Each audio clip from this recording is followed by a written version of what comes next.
Hello guys! Welcome! Collective reading tayo ngayon. So tingnan natin kung anong update sa inyong dalawa.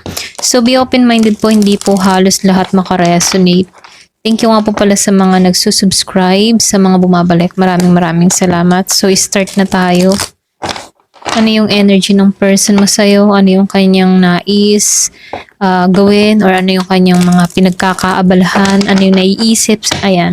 So start na tayo. Ano yung kanyang ganap sa buhay niya habang wala kayong no contact. Wala kayong contact.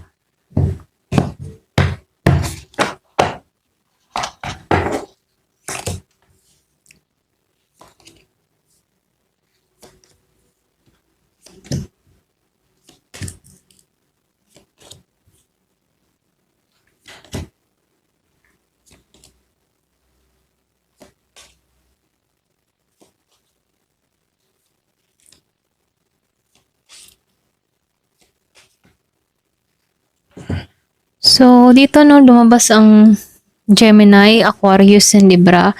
Meron ding Virgo, Capricorn, Taurus, Scorpio, Cancer, and Pisces. So, meron din ako nakikita dito na Aries, Leo, Sagittarius. Halos lahat nandito, no? Kaya lang dito, nangingibabaw dito yung air sign, Gemini, Aquarius, and Libra. Okay, malakas. Ayan, start na tayo. So, dito, no? Nakikitaan ko dito yung past healing na nangyayari. So, dito sa Ten of Swords, then sinabayan ng Five of Pentacles, okay? Pareho kayong galing sa matinding sakit ng nakaraan or meron ditong nakaranas ng pagkalugmok galing sa nakaraan, okay? So, hindi lang ikaw, pareho kayo rito. Yung paraang iniwan parang iniwan sa pagiging cold, ganon. Ganyan yung energy, ano. Nakikitaan ko dito walang kasiguraduhan. So, dito, lumalabas na ngayon, ano, unti-unti kayong bumabangon, okay? So, dito, nakikitaan ko rin dito, siya lalo na, yung tipong unti-unti niyang nare-realize na hindi pa talaga tapos yung sa inyong dalawa, okay?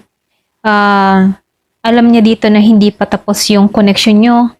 So dito, nakikitaan ko dito yung healing energy, pero meron pa rin tong guilt, okay? Hindi nawawala yung guilt sa tao na to, no?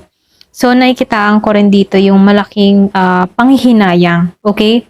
So dito, no, dahil lumabas tong the world, okay? So nakikitaan ko rito yung point ng cycle completion or realization, okay? So meron kang person dito na nagkaroon ng realization, okay? Dahil lumabas siyang na naka-upright dito, no? So nasa point siya ngayon ng pagtatapos ng isang cycle at handa na magsimula ng bago, okay?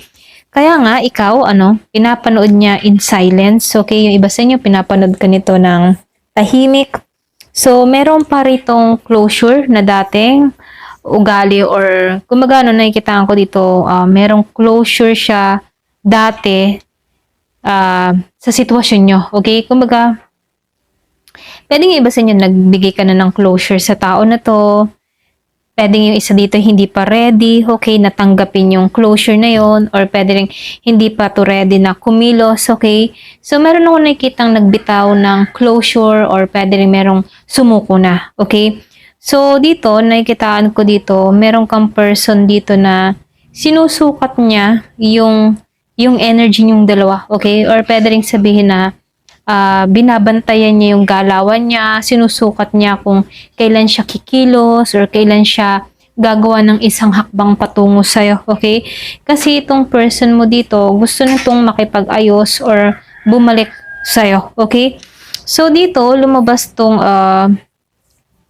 Knight of Cups dito, naka-reverse siya, and the Nine of Sword, okay? Lumabas din tong Nine of Sword dito. So, nakikitaan ko dito yung emotion or inner conflict. Kumbaga, meron kang person dito na meron siyang yung mga kinakalaban niya yung sarili niya. Okay, ganon. Kinakalaban niya dito yung sarili niya. Okay? So, dito, ramdam niya pa rin yung damdamin. Pero pinipigilan, ano? Ramdam niya yung damdamin niya sa'yo, pero andun pa rin yung pagpipigil niya. So, meron tong pride or takot. Nakikitaan ko dito na may pagkabahala, okay? Pero dito, ano, nakikitaan ko dito, hindi na siya tulad ng dati, okay? Kumbaga, meron ding pagbabago na nangyayari sa taong ito. Pero, dahil hindi na siya tulad ng dati, dahil nagkaroon to ng realization, dun pumapasok yung guilt and pwedeng nakokonsensya na, okay? So, dito, nakikitaan ko dito na itong tao na to, ngayon siya nakokonsensya kung bakit umabot kayo sa ganito, okay? So, hanggang ngayon, no contact yung iba sa inyo, no? So, hindi siya stable pagdating sa emotion niya dito, no? Kaya, pinipili niya ditong manahimik or manood muna, okay? So, lumabas dito yung King of Pentacles dito, no? So, nakikitaan ko dito yung and the Seven of Cups dito, okay? So, meron din ditong Five of Swords upright, okay? So, dito, no, nakikitaan ko dito yung dati, magulo yung isip niya. Maraming yung tipo na magulo yung isip niya, marami siyang pinagpipilian, marami siyang gustong gawin. So, dito, ngayon, malino na sa kanya kung sino talaga yung gusto niya dito sa Seven of Cups, okay? So, yung bang tipong ayaw rin niyang magmukhang talunan or mahina, kaya pinipilit niyang magpakatatag, okay? So, meron kang person dito na pinipilit niyang magpakatatag sa labas. So, dito, nakikitaan ko rin dito, ito yung card ng silent battle, ano? Kasi, kaya in silence siya ngayon, ano? Yung bang tipo na pinagmamasdan ka niya sa malayo, in silent way, okay? Hindi siya nagawa ng isang hakbang, pwedeng yung sinabi ko nga kanina, konsensya, okay?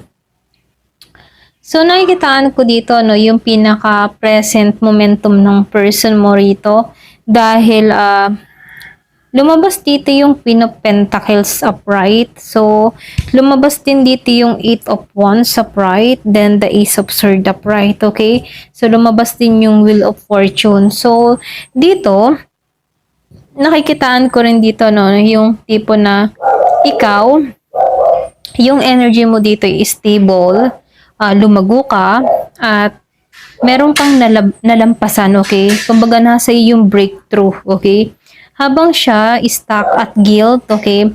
So, merong confusion, ikaw naman ay may paangat na nangyayari sa'yo.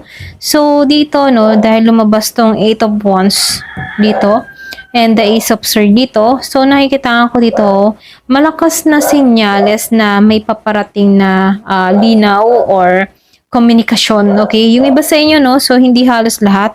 Meron akong nakitang Aries, Leo, and Sagittarius, meron din Gemini, Aquarius, and Libra, okay? So, maaaring biglaan to or pwedeng online, okay? Pwedeng message, chat, ganyan. So, nakikita ko dito dahil lumabas din yung Wheel of Fortune, ano? Sinasabi dito na si universe mismo yung gagalaw para magkaharap ulit kayo sa tamang timing, okay? So, dito, nakikitaan ko dito, no, yung tipo na habang siya'y tahimik, ano, nanunood, nagsisisi, at nagre-reflect yun sa kanya, no, ikaw nagiging kang mas matured, mas grounded, at handa na kung sakaling bumalik siya, okay? So, dito, yung pinakamensahe sa'yo ni universe, ano, nagsaset ito ng bagong cycle. May nakikitaan ko dito mas klaro, mas totoo, at may potential for closure or reconnection, okay?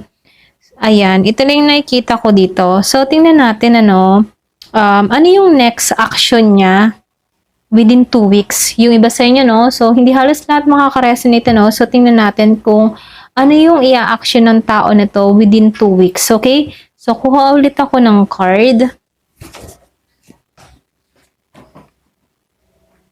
Gagamitin ko to ngayong card na to. Okay?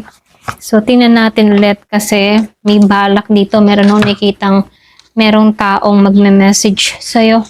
So, tingnan natin kung ano yung susunod na hakbang ng tao nito within 2 weeks. So, hindi halos lahat ay makaka-resonate sa part na to, okay?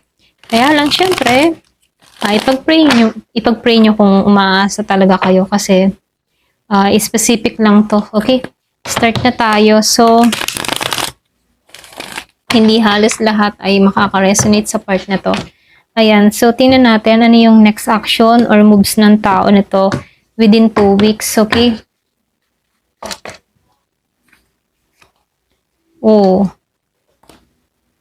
So, merong mabigat ang nararamdaman. Oh, lumabas ang The Lovers dito. Wow.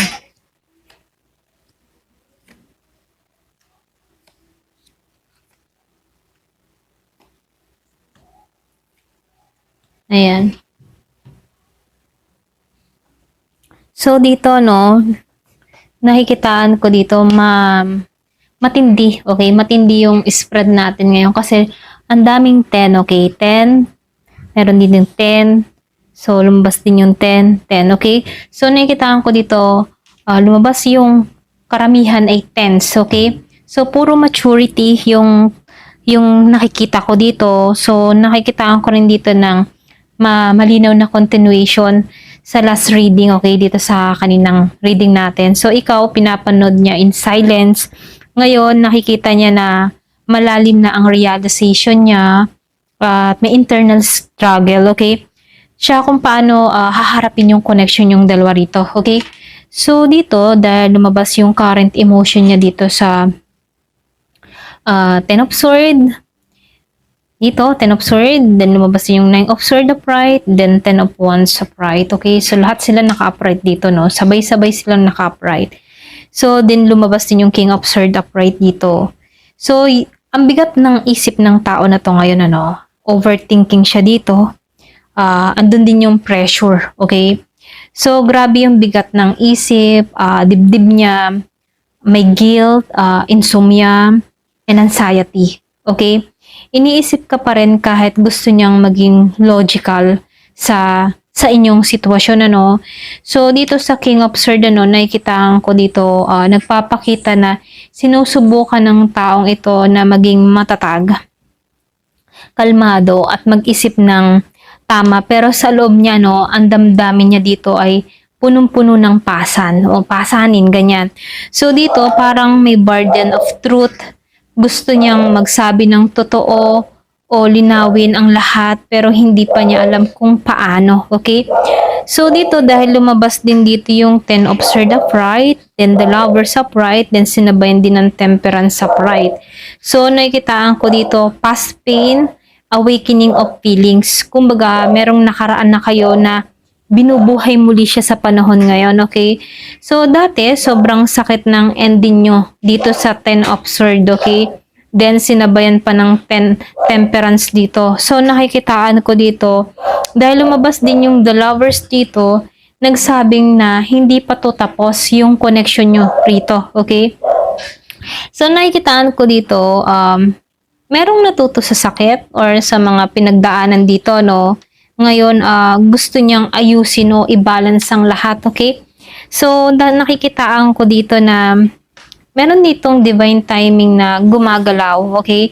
Ito yung energy ng healing love or hindi pa ito yung reconciliation pero nakikitaan ko dito na meron ditong spiritual sense na patungo kayo sa reconciliation, okay? So, dito, dahil lumabas yung Knight of Swords, naka-reverse siya dito, and the 10 of Pentacles upright, then sinabayan siya ng 10 of Cups reverse. So, ito yung struggle to move or speak, okay? I mean, ano, yung bang tipo na nahihirapan tong tao na to na kumilos or magsalita sa'yo, okay? So, ang isip niya, kung babalik ba siya sa'yo or dapat bang tumigil siya, okay? So, nakikitaan ko dito na gusto niyang kumilos pero pinipigilan niya yung sarili niya, okay? So, nakikitaan ko dito, nakikitaan kanya ng long-term potential dito sa 10 of Pentacles, okay? Ikaw yung nakikita niyang stable na partner, Pero dahil sa Ten of Cups reverse dito, may takot pa rin siya na baka hindi na ganun ang emotional, ay yung hindi na ganun yung emotion mo tulad ng dati. Okay? Alam mo yun? So dito, gusto niya ng future, pero hindi niya alam kung may space pa ba siya sa puso mo. Okay? So dito dahil lumabas din yung The Magician reverse dito, then sinabayan dito ng Eight of Wands reverse, ano? Nakikitaan ko dito yung mayroon ditong manifestation blockage or dahil naka-reverse siya dito, no? So, merong mga konting delay, okay? So, dito nakikitaan ko dito, ito yung dahilan kung bakit hindi pa siya kumikilos. Pwedeng merong mga sagabal or may mga hadlang pa rito, okay? So, dito nawawalan siya ng confidence. Pakiramdam niya, hindi na siya kapanipaniwala o baka hindi mo na siya paniwalaan pa, okay? So, dahil lumabas yung Eight of Wands reverse dito, no? So, nakikitaan ko dito, may delay yung communication. So, dito, gusto niyang mag-reach out sa'yo, pero laging napuputol or pinipigilan niya yung sarili niya, okay? May strong telepathic sa inyong dalawa or energetic connection pa rin, okay?